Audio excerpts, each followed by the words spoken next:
ناظرین، کیا آپ نے کبھی سوچا ہے کہ دنیا کا سب سے مشہور راز شاید سرے سے کوئی راز ہے ہی نہیں؟ سمندر کے بیچ ایک ایسا خطہ جو کسی نقشے پر موجود نہیں، جس کی سرحدیں طے نہیں مگر اس کے قصے ہر زبان پر ہیں۔ جہاز غائب، طیارے لاپتہ اور انسان جیسے ہوا میں تحلیل ہو گئے ہوں۔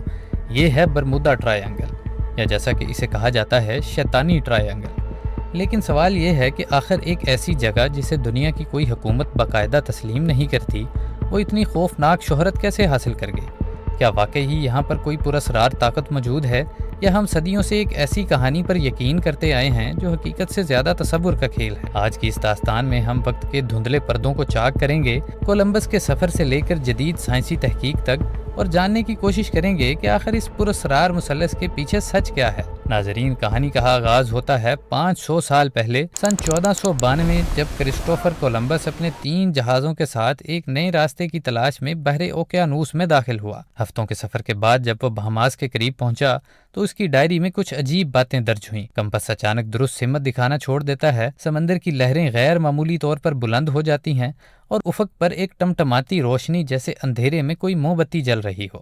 سوچئے، اس دور میں جب دنیا کا بیشتر حصہ نامعلوم تھا، ایسی علامات لوگوں کے دلوں میں خوف نہیں بلکہ حیرت اور تجسس بھی پیدا کرتی تھی۔ یہیں سے شاید وہ پہلی چنگاری بھڑکی جس نے آنے والی صدیوں میں ایک عظیم راز کی شکل اختیار کر لی۔ وقت گزرتا گیا اور کہانیاں بڑھتی گئیں۔ 17ویں صدی میں ایک برطانوی جہاز سی وینچر طوفان کا شکار ہو کر برمودا کے قریب تباہ ہو گیا۔ یہ واقعہ اتنا اثر انگیز تھا کہ کہا جاتا ہے ولیم شیکسپیئر نے اپنی مشہور ڈرامہ دی ٹیمپسٹ اسی سے متاثر ہو کر لکھا، جس میں برمودا کو ایک ملعون جگہ قرار دے دیا گیا۔ پھر 1881 میں ایک اور عجیب واقعہ سامنے آیا۔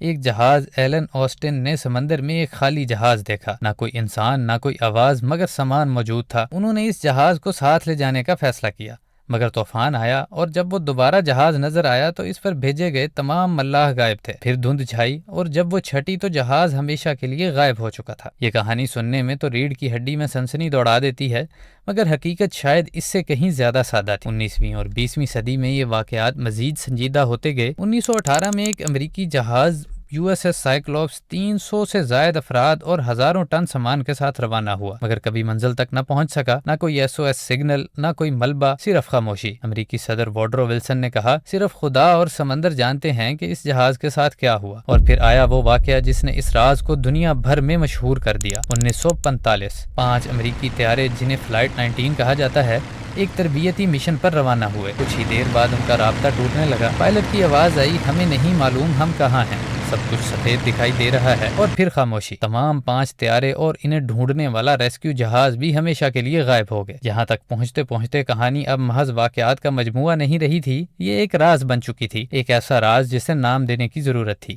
اور یہ نام دیا گیا 1964 میں، جب وینسینٹ گیڈس نے اسے پہلی بار برمودا ٹرائی اینگل کہا۔ بس پھر کیا تھا، کتابیں لکھی گئیں، ڈاکومنٹریز بنی، اور دنیا میں یہ خیال پھیل گیا کہ یہاں کچھ غیر معمولی ہو رہا ہے۔ 1974 میں ایک کتاب آئی جس نے اس راز کو آسمان کی بلندیوں تک پہنچا دیا، دی برمودا ٹرائی اینگل۔ اس کے مصنف چارلس برٹلز نے دعویٰ کیا کہ یہاں گمشدگیاں محض حادثات نہیں بلکہ ممکنہ طور پر کھویا ہوا شہر اٹلانٹس، خدائی مخلوق کی مداخلت، یا وقت اور جگہ کے درمیان کوئی خفیہ دروازہ ہے۔ یہ نظریات جتنے عجیب تھے اتنے ہی مقبول بھی، یہاں تک کہ سٹیون نے اپنی film close encounters of the third kind میں فلائٹ 19 کو ایلین سے جوڑ دیا۔ لیکن کہانی کا اصل موڑ ابھی باقی ہے۔ کیا واقعی یہ سب کچھ سچ تھا، یا ہم ایک ایسے راز کے پیچھے بھاگ رہے تھے جو دراصل میں کبھی تھا ہی نہیں؟ کہانی وہیں سے آگے بڑھتی ہے جہاں تجسس اپنی انتہا کو چھو رہا تھا۔ اب تک ہم نے خوفناک واقعات، پراسرار گمشدگیاں اور حیران کن نظریات دیکھ لیے تھے، مگر اب وقت تھا حقیقت کا سامنا کرنے کا۔ کیا واقعی برمودا ٹرائی اینگل کوئی ماورائی راز ہے، یا یہ سب کچھ ہماری سوچ کا ایک خوبصورت دھوکہ ہے؟ سب سے پہلے آتے ہیں ان سائنسی وجوہات کی طرف جنہیں اکثر نظر انداز کر دیا جاتا ہے۔ کولمبس کا کمپس، فلائٹ 19 کا گم ہو جانا،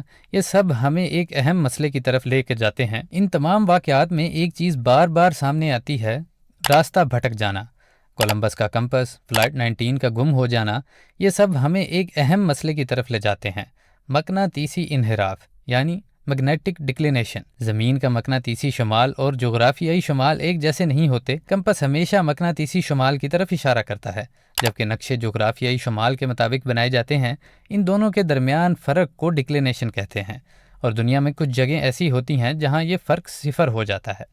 انہیں کہا جاتا ہے ایجونک لائن۔ کبھی یہ لائن برمودا ٹرائی اینگل سے گزرتی تھی، جس کی وجہ سے کمپس بالکل سیدھا دکھائی دیتا تھا، اور اگر کوئی ملاح اس فرق کو سمجھے بغیر سفر کرتا تو وہ آسانی سے رستہ بھٹک سکتا تھا۔ لیکن آج یہ لائن وہاں نہیں ہے، اور اس کا مطلب یہ ہے کہ یہ نظریہ مکمل وضاحت فراہم نہیں کرتا۔ پھر آتی ہے فطرت کی اصل طاقت۔ برمودا ٹرائی اینگل دنیا کے ان علاقوں میں شامل ہے جہاں شدید طوفان اور ہوريكانز کثرت سے آتے ہیں۔ سوچئے، آج کے جدید دور میں جب ہمارے پاس سیٹلائٹس اور ریڈار پیشین گوئی کے نظام موجود ہیں، طوفان تباہی مچا دیتے ہیں، تو ذرا تصور کریں 500 سال پہلے کیا ہوتا ہوگا۔ جہاز بغیر کسی وارننگ کے اچانک اٹھنے والی 100 فٹ بلند لہروں میں غرق ہو جاتے، جنہیں روگ ویوز کہتے ہیں۔ ایسی لہریں جو سمندر کے بیچ اچانک پیدا ہوتی ہیں اور ایک مکمل جہاز کو چند لمحوں میں نگل سکتی ہیں۔ اور پھر ایک طاقتور عنصر گلف سٹریم، یہ ایک ایسا تیز رفتار سمندری دھارا ہے جو برمودا ٹرائی اینگل کے کنارے سے گزرتا ہے۔ یہ دھارا اتنا تیز ہے کہ اگر کوئی جہاز ذرا سا بھی راستہ بھٹک جائے تو اسے سینکڑوں میل دور لے جا سکتا ہے، اور اگر کوئی حادثہ ہو جائے تو یہ دھارا چند منٹوں میں تمام ملبہ بہا کر لے جاتا ہے۔ اسی لیے اکثر واقعات میں کوئی ثبوت نہیں ملتا۔ پھر ایک جدید نظریہ سامنے آیا،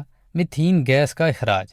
سمندر کی تہہ میں بڑی مقدار میں میتھین گیس پھنسی ہوتی ہے۔ اگر یہ اچانک خارج ہو جائے تو پانی کی کثافت کم ہو جاتی ہے، اور نتیجہ جہاز اچانک ڈوب سکتے ہیں۔ کچھ سائنسدانوں نے اس نظریے کو برمودا ٹرائی اینگل سے جوڑنے کی کوشش کی، مگر اب تک اس کا کوئی مضبوط ثبوت نہیں ملا۔ یعنی یہ ایک ممکنہ وضاحت تو ہے، مگر حتمی حقیقت نہیں۔ اب سوال یہ ہے کہ اگر یہ سب نظریات مکمل نہیں تو پھر اصل حقیقت کیا ہے؟ اصل حقیقت چھپی ہے اعداد و شمار میں۔ جب محققین نے گزشتہ دہائیوں کے سمندری اور فضائی حادثات کا ڈیٹا اکٹھا کیا تو ایک حیران کن بات سامنے آئی۔ برمودا ٹرائی اینگل میں ہونے والے حادثات کی شرح دنیا کے دیگر سمندری علاقوں کے برابر ہے، بلکہ بعض صورتوں میں اس سے بھی کم ہے۔ 1982 سے 2015 تک کے ڈیٹا میں کل حادثات کا صرف 4% اس علاقے میں ہوا، اور حیرت کی بات یہ ہے کوئی بھی واقعہ پراسرار گمشدگی کے طور پر درج نہیں تھا۔ یہاں تک کہ جدید شپنگ ڈیٹا نے بھی یہی بتایا کہ دنیا بھر میں جہازوں کے حادثات کا اوسط خطرہ برمودا ٹرائی اینگل کے مقابلے میں 90 گنا زیادہ ہے۔ یعنی جس جگہ کو ہم دنیا کا سب سے خطرناک مقام سمجھتے ہیں وہ دراصل نسبتاً محفوظ ہے، اور ہوائی حادثات وہ بھی زیادہ تر لینڈنگ اور ٹیک آف کے دوران ہوتے ہیں، نہ کہ سمندر کے اوپر کسی پراسرار مقام پر۔ فلائٹ 19 کا معمہ بھی آخر کار ایک سادہ حقیقت پر آ کر ختم ہوتا ہے: انسانی غلطی۔ پائلٹ نے اپنی پوزیشن کو غلط سمجھا، غلط سمت میں پرواز جاری رکھی اور ایندھن ختم ہونے پر سمندر میں گر گئے۔ تو نتیجہ کیا نکلا؟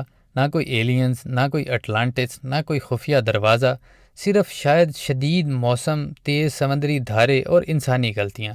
لیکن پھر بھی یہ سوال باقی رہتا ہے کہ اگر حقیقت اتنی سادہ ہے تو یہ راز اتنا مشہور کیوں ہوا؟ کیونکہ انسان ہمیشہ ان کہانیوں کی طرف کھنچتا ہے جو نامکمل ہوں۔ ہمیں وہ سوال پسند ہیں جن کے جواب نہ ہوں، وہ راز جو حل نہ ہوں، اور برمودا ٹرائی اینگل ایک ایسا ہی راز تھا، ایک ایسی پہیلی جسے میڈیا، کتابوں اور فلموں نے ایک لیجنڈ میں بدل دیا۔ آخر میں شاید سچ یہ ہے کہ برمودا ٹرائی اینگل کبھی بھی پراسرار نہیں تھا، یہ صرف ایک آئینہ تھا جس میں ہم نے اپنے تخیل اور اپنے خوف اور اپنی کہانیوں کو دیکھا۔ تو اگلی بار جب آپ سے کوئی کہے کہ برمودا ٹرائی اینگل ایک خطرناک اور پراسرار جگہ ہے تو آپ مسکرا کر کہہ سکتے ہیں کہ یہ دنیا کا سب سے مشہور راز ہے جو دراصل کبھی راز تھا ہی نہیں، اور شاید کبھی کبھی حقیقت کا سادہ ہونا ہی سب سے حیران کن بات ہوتی ہے۔